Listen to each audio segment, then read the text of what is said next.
అబద్ధము మనిషికి మరణాన్ని తీసుకొస్తుంది. అది ఏ స్థాయిలో ఉన్నా, ఏ రూపంలో ఉన్నా, అది ఎంతైనా సరే అబద్ధాన్ని ప్రేమించే వ్యక్తులు దేవుని రాజ్యంలో ఉండలేరు. అబద్ధికులు రెండవ మరణంలో పాలు పంపులు పొందుతారని బైబిల్లో రాయబడింది. ఈ రోజు అబద్ధాన్ని ప్రేమిస్తున్నావా? భార్య అడుగుద్ది, ఏమండి 12 అయిందండి, ఎక్కడికి వెళ్ళారండి అంటే, ఆఫీస్ లో ఇన్స్పెక్షన్ ఈ రోజు.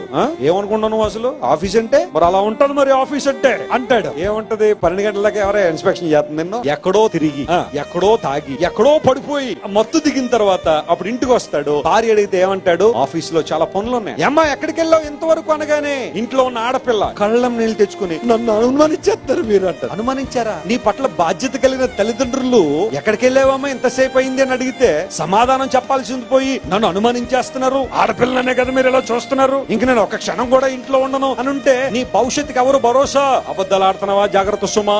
అబద్ధాన్ని దేవుడు వెలుగులోకి తీసుకొచ్చినప్పుడు, సత్యవర్తన దేవుని అంగీకరించకపోతే అబద్ధం నరకానికి ఇచ్చుకుని పోతుంది.